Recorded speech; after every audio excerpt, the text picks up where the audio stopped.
오늘 이 새벽에 함께 보실 말씀은 신명기 9장 1절에서 5절입니다.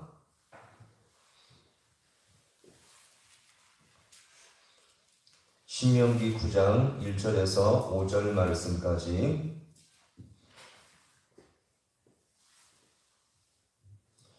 우리 말씀을 한 절씩 교독하겠습니다.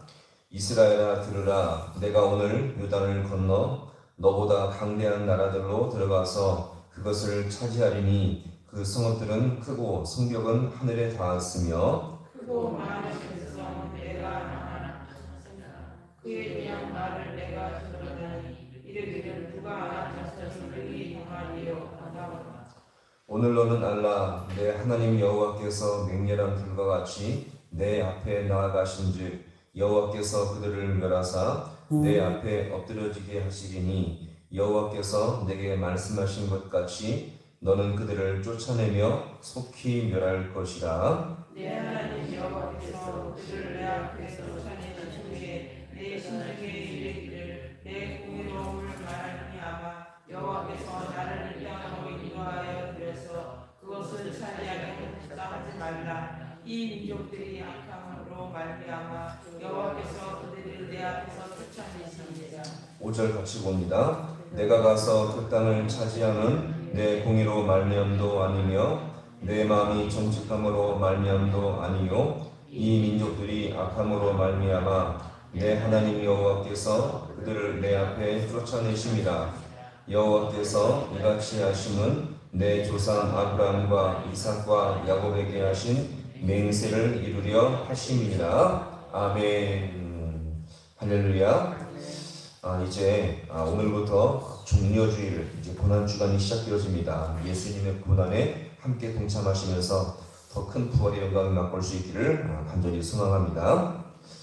성경을 보면 하나님은요, 당신의 뜻을 모르고 불순종하는 것은 하나님이 어느 정도 감안해 주시고 봐주실 때가 있습니다. 왜냐하면 아직 그들이 무지하고 믿음이 연약해서 그들의 연약함을 보고서 그런 판단을 하나님이 감안해 주시고 판단을 하는 것입니다. 자, 그런데 하나님을 알 만큼 알고 은혜도 맛본 자들이 불순종하는 것은 하나님이 참지 않으십니다. 거기에 대한 마땅한 진노와 심판을 내려서 죄에 대한 대가를 분명히 치르게 한다는 거죠. 우리가 이스라엘의 이 모습을 통해서 우리가 확인할 수가 있는 것입니다. 장차 오늘 이스라엘은요, 가나안 땅을 차지한다는 것은 분명 하나님의 놀라운 은혜요 선물이었습니다. 자, 어느 민족, 어느 국가도 누릴 수 없었던 하나님의 특별한 은혜와 축복을 여기서 그들은 누리게 되었던 거죠. 정말 감사하며 그들은요, 이것 때문에 감사하며 살아가야 할 자들이었습니다. 자, 근데 오히려 그들은요, 하나님께서 교만할 것을 아시고 오늘 이 본문에서 계속 교훈하고 있는 것입니다. 자, 계속 반복되지만 하나님께서 그들에게 주실 이 가나안 땅이 어떤 땅이었습니까? 자, 1절이 이것을 보여주죠. 1절 말씀 다시 한번 보겠습니다. 1절 말씀. 자, 시작. 이스라엘아 들으라, 내가 오늘 요단을 건너 너보다 강대한 나라들로 들어가서 이것을 차지하리니 그 성읍들은 하늘에 닿았으며. 아멘. 자, 이 가나안 땅이 어떤 민족이었습니까? 이 가나안 땅은 한 개의 민족이 아니라 7개의 이 부족으로 형성된 민족으로서 너무나 강력하고, 자, 1절 맨 끝에 보시면 그 성읍들은 뭐예요? 크고 성벽은 하늘에 닿았으며 엄청난 강력한 나라임을 지금 말하죠. 또 하반절에 보니까 이 성읍이 얼마나 큰지 하늘에 닿을 정도였다고 말합니다. 자, 한번 생각해 보세요.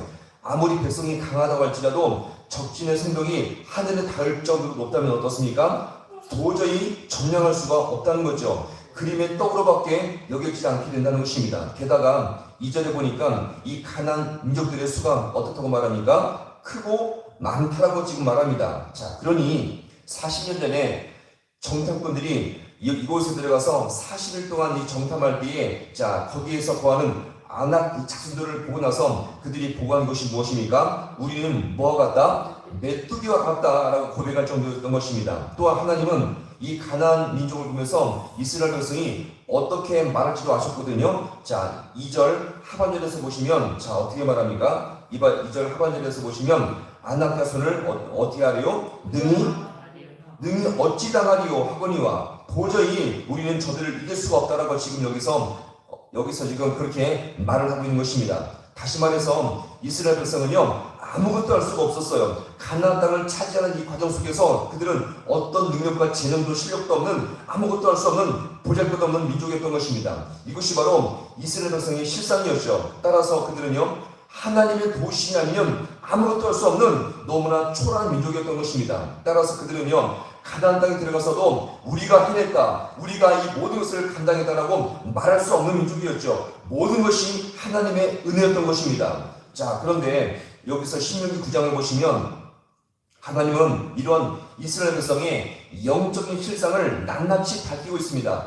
너희들이 잘나서 너희들이 능력이 있어서 가나안 땅을 들어갈 수 있는 것이 아니라 이 모든 것은 누구의 은혜다? 하나님의 은혜이다라는 것을 여기서 강력하게 그들의 실상을 지금 밝히고 있는 것입니다. 따라서 그들은요 하나님의 도우심이 아니면 아무것도 할 수 없는 민족임을 철저히 밝히고 있었던 것입니다. 사실 우리도요 영적으로 이렇게 하나님 앞에 껍데기가 벗겨지지 않으면 우리의 실체를 맛보지 못하게 된다는 것입니다. 교회를 다녀도요, 자 같이 볼까요? 영적인 껍데기.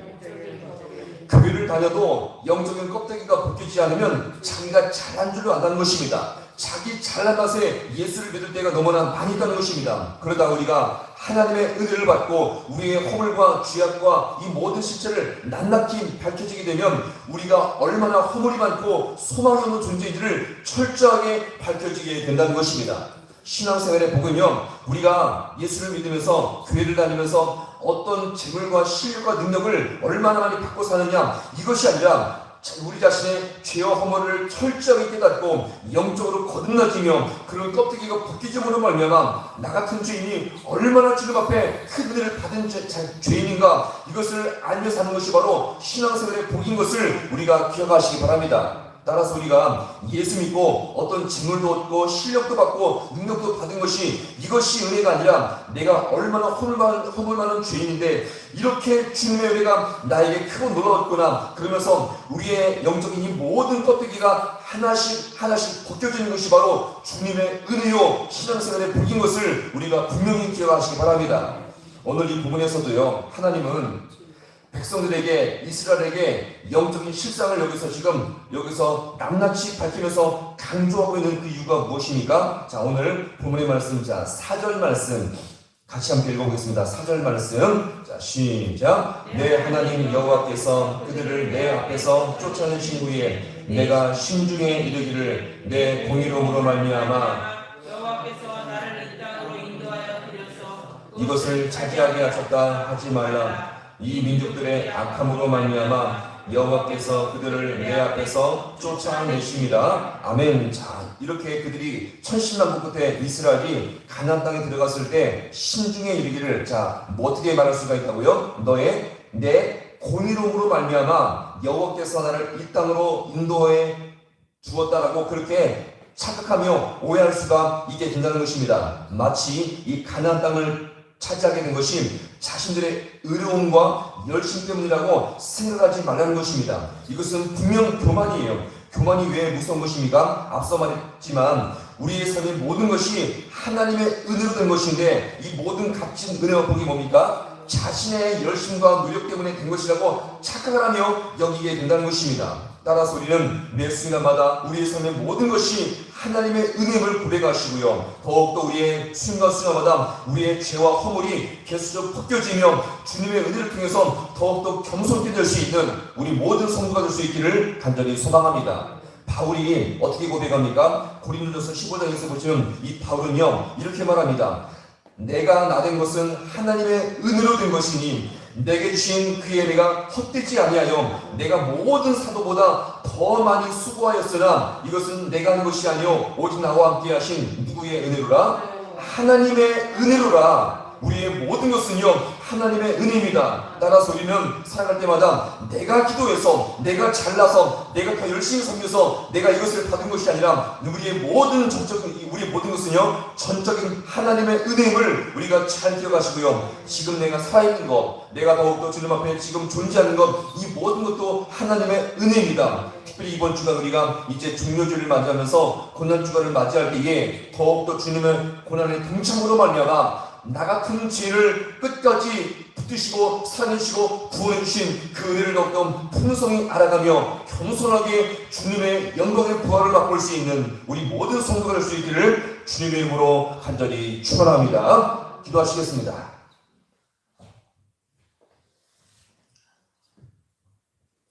하나님 아버지, 너무나도 고맙고 감사를 드립니다. 우리같이 허물 많고 못난 인생을 끝까지 붙드시며 구원하시기 위해서 십자가의 고난을 받기 위하여 또 예루살렘 성으로 입성하는 종려주의를 아버지 맞이합니다. 또 아버지 하나님, 이 한 주간 동안 예수님의 고난이 아버지여 나에게 큰 구원과 부활이 되었던 것처럼 하나님, 우리가 더욱더 겸손하게 주님의 고난에 동참하게 하나님 인도하여 주시옵시고, 오늘 이 말씀을 통해서 이스라엘 백성의 영적인 모든 죄와 허물이 벗겨지는 아버지, 그런 아버지여 은혜를 발견할 때에 하나님의 은혜 가운데 살게 되었던 것처럼 우리도 아버지여 이 땅을 살아가면서 더욱더 아버지 하나님, 우리 안에서 영적인 허물과 죄악들이 계속적으로 벗겨지는 거룩한 성도의 삶을 살아갈 수 있는 우리 모두가 될 수 있도록 하나님 인도하여 주옵소서. 이 바울의 고백처럼 나의 나된 것은 모든 것이 하나님의 은혜인데 내가 더 많이 수고하였으나 이것은 내가 한 것이 아니요 오직 나와 함께 하신 하나님의 은혜로라 고백할 수 있는 우리 모든 주의 성도들 될 수 있도록 주님께서 함께하여 주셔서 이 고난주간이 어떤 아무 때보다 더욱더 값지고 주님의 은혜를 풍성히 맛볼 수 있는 거룩한 주간 되어지게 주님께서 역사하여 주옵소서. 모든 것 주님 앞에 간절히 바라고 나오며 예수님의 이름으로 기도하옵나이다. 아멘.